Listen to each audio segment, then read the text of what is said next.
Hello everybody and welcome back. This is Not a Pro Gardener here. Today we are going to be seed starting some of our medicinal herbs that we teased you about in our 2023 garden season seed lineup video. And I'll pop a card up here somewhere of that. Maybe you can check that out if you haven't yet. We also are going to be starting some lettuce as well because they have about the same depth. It's about an eighth to a quarter inch of depth for both seeds, and I usually lump them together because this is the time that I have found best for me to get them all knocked out at once.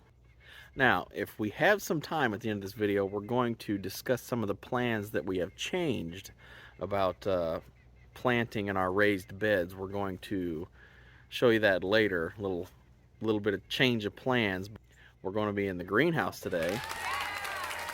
We're going to be in the greenhouse, and we are still in Zone 6B. The temperature outside is about 50 degrees. Last night it got below freezing, and now it's 50 degrees outside. I'm in a short sleeve shirt, which is very nice. I got to say myself.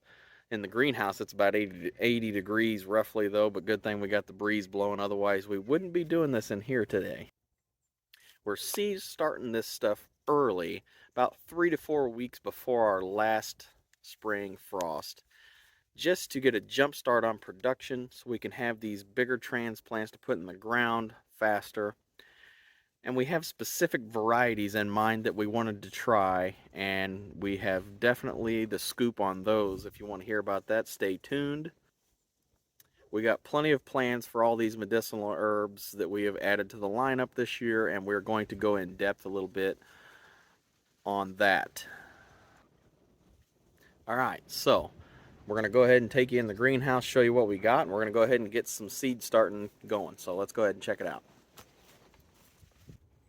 Okay, so now that we got these seeds ready, we got the seed cell trays pre-dibbled, which it's not exactly a dibble. Let me point this out. If I can bring you in close. It's only about a quarter inch deep. So for my lettuce and my herbs, and stuff, I just press the whole square down to about a quarter inch deep roughly, instead of just putting one dibble in the center. And then I sprinkle the seeds around, maybe 3 or 4 per cell. Herbs can be different. You can put more in there as well. So we're going to go ahead and get started from the left to right. We're going to use some old seeds first. Try to get some of these guys growing again. We got this Coastal Star Romaine lettuce head. We're only going to do a couple of these. So we're only going to need a couple of seeds. And for the lettuce, I just push that dirt down about a quarter inch around it. And then I'm just going to press them seeds in just a little bit for good seed to soil contact. Those are done. Next up is we got this Paris Island Romaine lettuce. They're about the same as the Coastal Star in my opinion. If I can get you in close here. This is the lettuce seed. That's how small it is. I usually try to put 3 or so in each cell. You just sprinkle them in. If you get more, it's not a big deal. You can thin them out later. And sometimes with old seed like this, I like to put more than I need in there just to make sure I get a stand, because sometimes old seed does not keep. And what's a couple extra seeds to make sure I get the food I want. So just kind of slightly press them in. Those are done. Next ones we got are these Breen.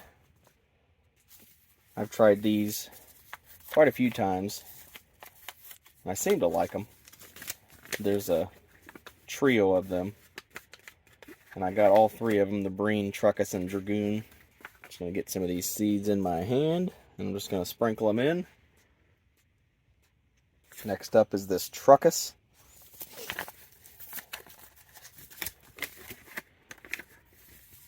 And I'm just going to sprinkle these guys in as well. And the last of the trio is this Dragoon. Now, I like the concept of these mini romaine lettuce heads. And the nice thing about these is that they have about 40 to 43 days, I believe, for maturity date. And then I'm just going to press these guys in. Sometimes the seeds might stick to your finger, so you just got to be wary of that. But if they get mixed up in here, it's not that big of a deal. I'll still be able to see them and notice which ones are which. Just to get them some good seed to soil contact. See if I can zoom in here and show you. They're not that deep. Maybe an 1/8 to 1/4 inch deep is about how deep you want them. They don't need to be any deeper than that. Now we're going to use some of these leftover seeds, this lemon basil. And believe it, these guys really have a pretty good scent to them. And these are like the rest, about an 1/8 to 1/4 inch deep. See if I can get you close in on that. That's about what the seeds look like. So I'm just going to sprinkle 2 to 3 per cell. Try to anyway. Okay, and I'm going to slightly press them in as well, just to make sure they get pushed up against the soil. We're finally getting to the medicinal herbs that I was telling you about. And we're going to talk a little bit about them, and the reason why we decided to grow these is because we enjoy learning about medicinal herbs and the uses they can have for you. And it's nice to kind of have this stuff out in the garden because it does a lot of very good things for your health, and it's nice to have that readily available. I'm going to pop up an image of this book that I get this information up on the right side here. Somewhere over here. Whenever it's going to pop up. Oh, there it is. Okay. Got it. Now, the holy basil, I'm just going to kind of read you a little bit of information out of the book from these guys. A little bit of history and traditional and current uses of them. Holy basil, like sweet basil, comes from India. And the herb has a very important medicinal properties, notably its ability to reduce the blood sugar levels. In Indian herbal medicine, holy basil has a wide range of uses, reducing fevers, bronchitis, asthma, stress, and mouth ulcers. The research into holy basil's ability to reduce the blood sugar levels and thus help diabetes has been going on for some decades. It has now been established as useful medicine for some types of diabetes, which is pretty awesome. Indian research has shown that the holy basil helps lower blood pressure and anti-inflammatory pain relieving and fever reducing properties. Preliminary research also indicates that the herb's strengthens immune resistance,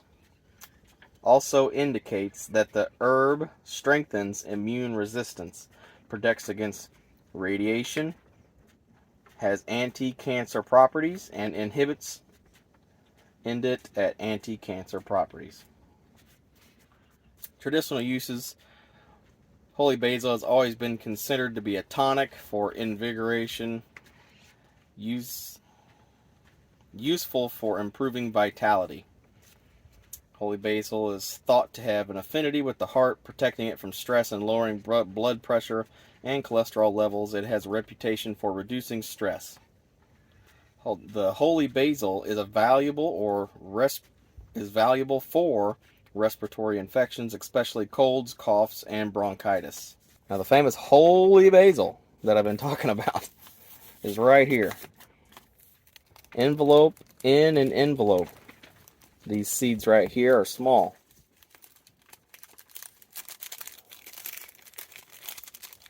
First time So we're going to try to show you here without spilling them everywhere.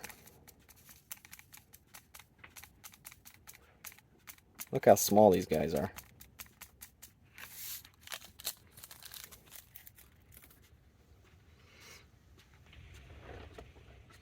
Can you see that? Itty bitty. Alright, so we're going to try to put a couple of these per cell.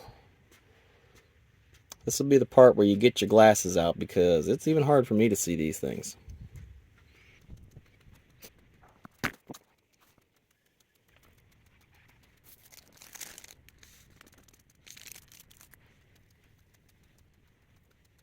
And I'll just thin these guys out later as needed. As you probably noticed, I did put some of those in the wrong section there, but that's not a big deal.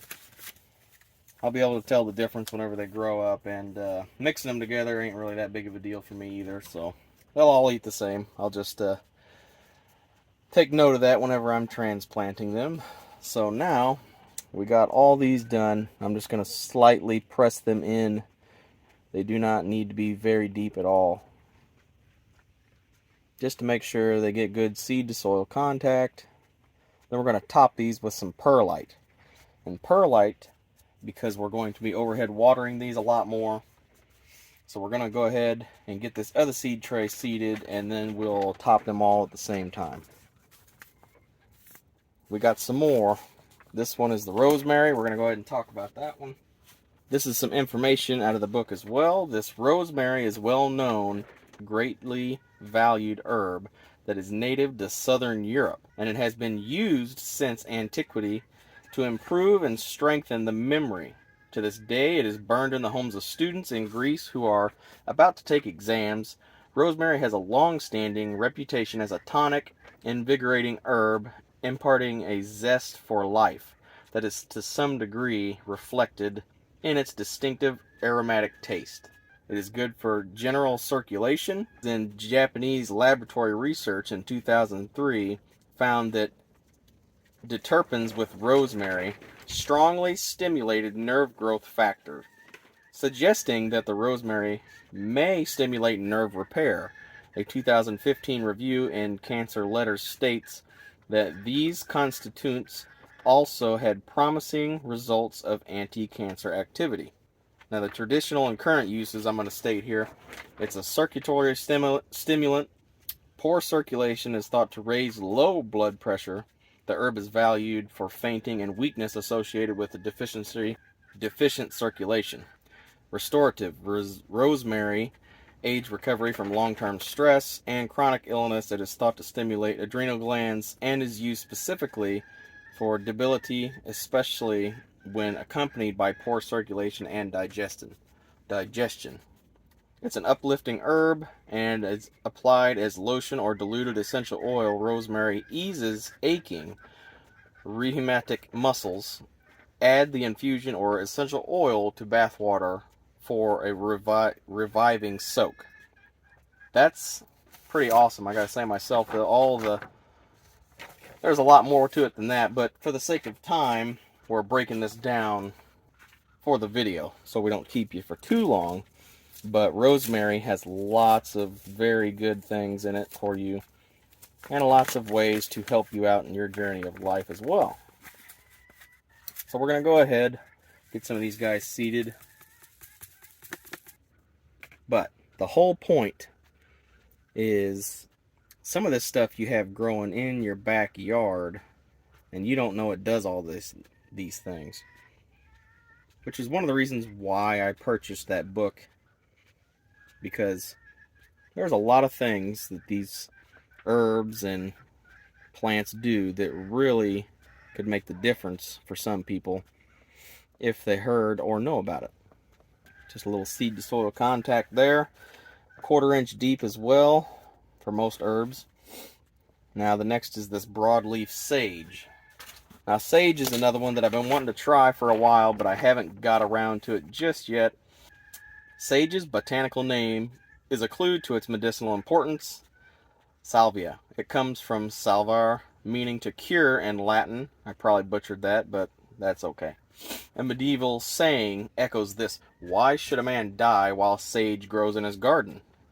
Today, sage is an excellent remedy for sore throats, poor digestion, and it is also taken as gently stimulating tonic.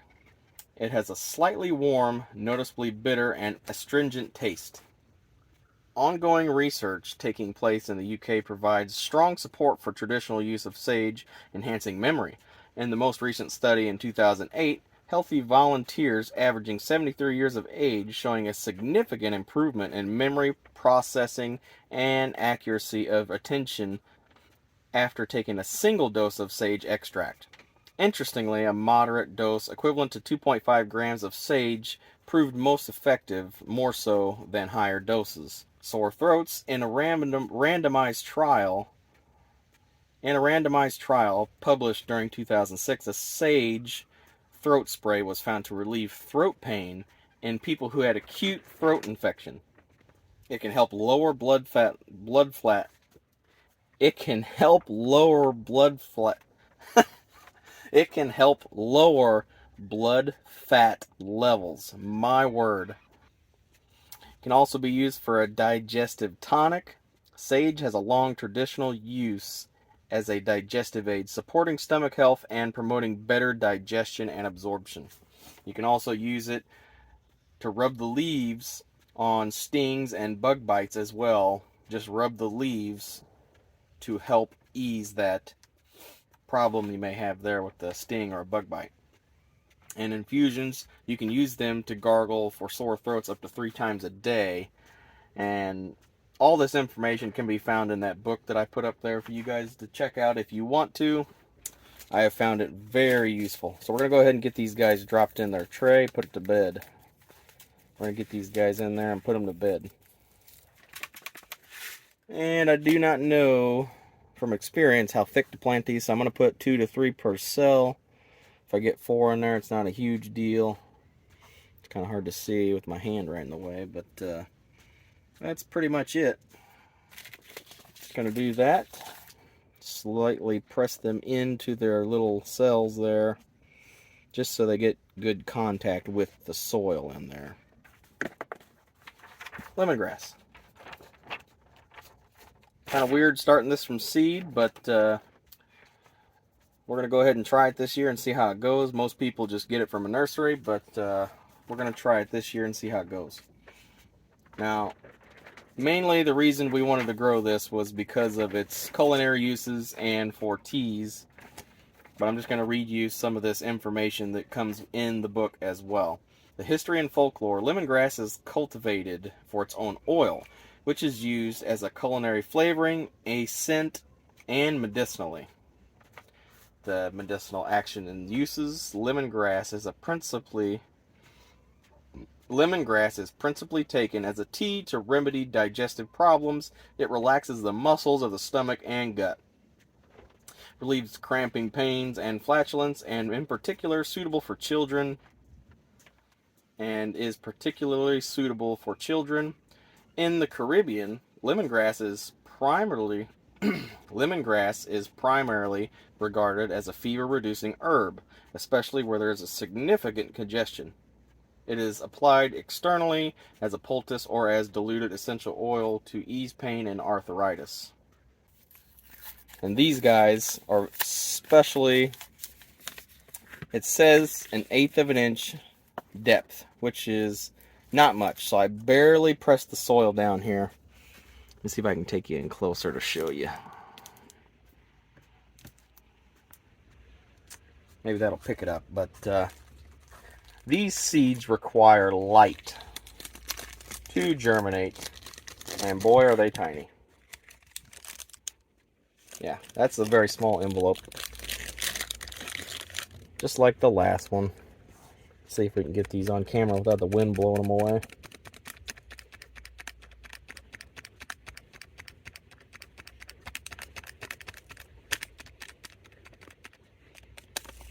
Oh boy. Okay.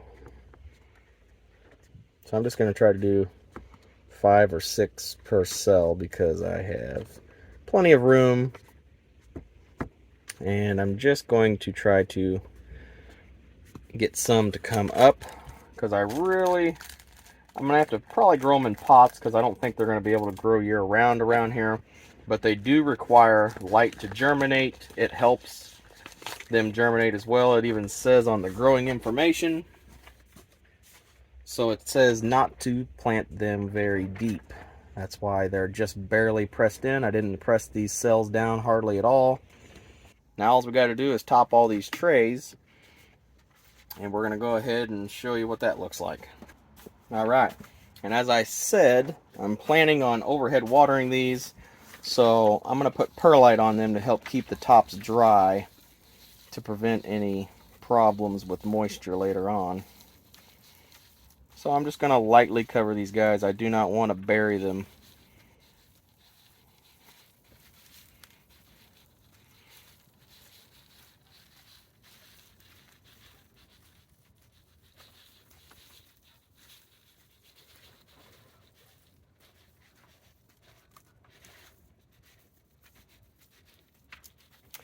And the optimal germination temperature for all these are around 70 degrees, except for the, I believe, lemongrass is 65 to 70 degrees, something like that.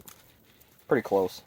But most of them are around 70 degrees, like mostly everything else, the basics herbs, you know. So I'm just going to go ahead and get these guys watered down out here. We're going to go ahead and water these in.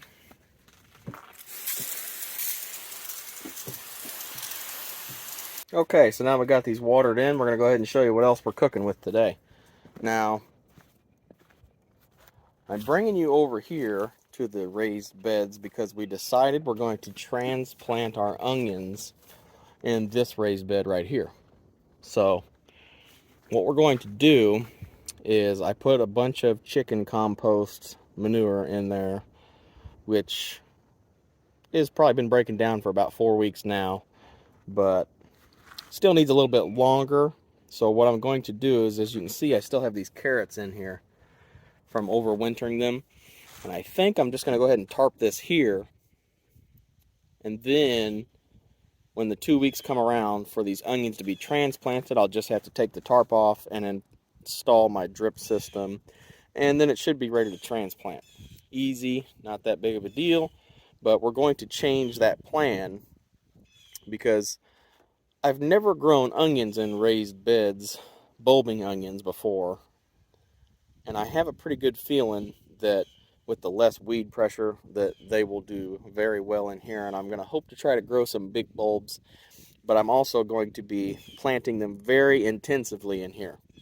So, since this video kind of ran a little long, we're just going to cut it off here. But I just want to tell you about my plan change. This is what we're going to be doing. And I think it's going to be for the better. On the other end of this plan here, now my in-ground garden over here, it's going to have a lot more space, which is not a big deal. It's just going to make my rows a little wider, but it's just going to make my rows in between all these a little wider for my plants, just going to shift a little bit.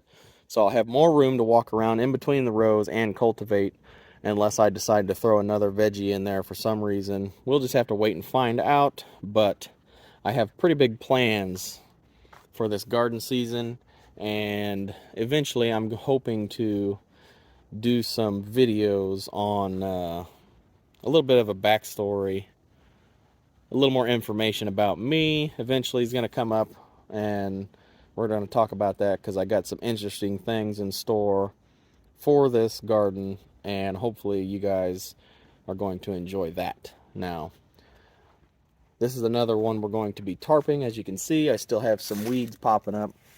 So I'm going to pull out what I have to get rid of them, and then I'm going to tarp it, and that will be the end of that. Now, these guys ain't doing too bad. As you can see, that one's starting to bolt right there. All the temperature swings from 25 degrees to 70 degrees in the last couple of days kind of made a couple of them bolt, which I am not surprised. So this is Not a Pro Gardener here. Don't forget to like, share, subscribe, and I'll see you next time out here in the garden.